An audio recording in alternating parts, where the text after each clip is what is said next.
If you've watched the last video, you now know the 7 tactics narcissists use to control you. Love bombing, gaslighting, triangulation, intermittent reinforcement, isolation, smear campaigns, and hoovering. But there's one thing those tactics all work together to create. And it's the real reason so many people stay, go back, or keep thinking about the narcissist months or even years later. It's called the trauma bond.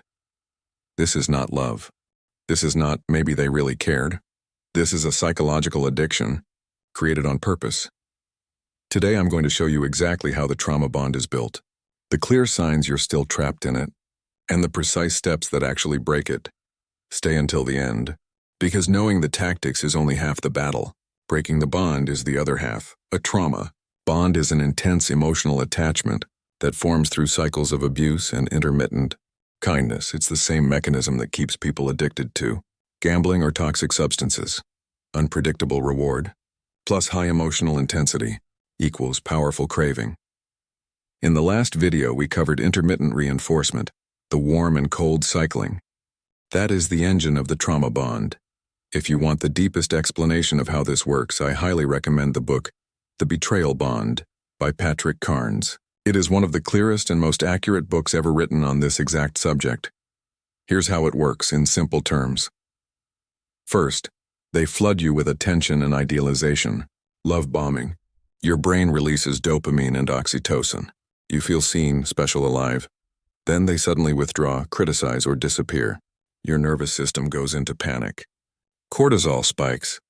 Then just when the pain becomes unbearable, they give you a small dose of the old warmth again, relief, and the dopamine hits even harder because it was scarce. And then they repeat. Your brain starts associating the narcissist with both the highest highs and the deepest relief from pain. That combination is chemically stronger than steady, healthy love. This is why you can know they're bad for you and still feel like you're dying without them. Here are the clearest signs the bond is still active. 1. You obsessively reread old messages or look at photos searching for proof they loved you. 2. You feel physical withdrawal symptoms when you try to stay away. Anxiety, emptiness, restlessness, even physical pain in your chest. 3. You catch yourself making excuses for them or minimizing what they did. It wasn't that bad. They had a hard childhood. 4. You feel intense anger and longing at the same time. 5. You compare every new person to them and nobody measures up. Not because they were perfect, but because the intensity was so high. 6. You still hope they'll change, or that one day they'll realize what they lost. If 3 or more of these feel true, the trauma bond is still running the show. Most advice stops at go no contact. That's necessary, but it's incomplete. No contact removes the supply of intermittent reinforcement, but the addiction is still inside your nervous system. If you don't actively rewire it, the craving will eventually win, and you'll answer the Hoover text or start checking their social media, or worse. The trauma bond doesn't break from distance alone. It breaks when you replace the chemical pattern with something stronger and safer. Here's the practical process that works. Step 1. Full no contact plus an information diet. Block everywhere. Remove photos. Unfollow mutual friends if you need to. Treat any contact like a relapse. Use the free no contact survival kit linked in the description if you need scripts and day-by-day support. Step 2. Name the pattern out loud every time the craving hits. When you feel the pull, say, even just in your head, "This is the trauma bond. This is dopamine withdrawal, not love." Labeling it reduces its power. Step 3. Replace the intensity. Don't just remove it. Your nervous system is used to high drama, so healthy peace will feel boring at first. Intentionally add new sources of intensity that are safe. Hard workouts, cold showers, creative work, learning something difficult, or deep conversations with safe people. Step 4. Reparent the part of you that got hooked. The love bombing worked because part of you was starving for consistent care. Write letters to that younger or wounded part of yourself. Meet the needs the narcissist temporarily filled. But this time, do it reliably. 2 books that are especially powerful for this stage are Whole Again, by Jackson Mackenzie, and Psychopath Free, also by Jackson Mackenzie.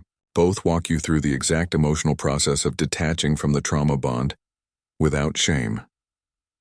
Step 5. Track the real timeline.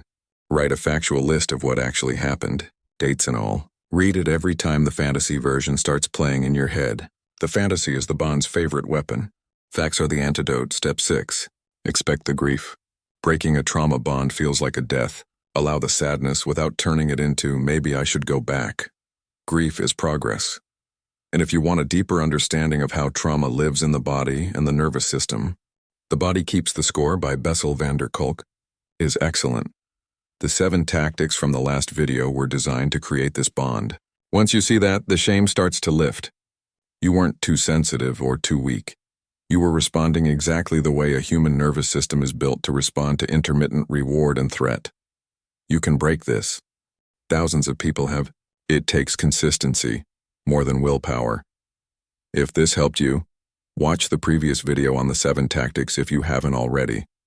And download the free Narcissists Playbook and the No Contact Survival Kit. The links are in the description. You're not crazy for still feeling connected. You're waking up, and once the bond breaks, you get something the narcissist can never give you. Peace that doesn't disappear. I'll see you in the next one.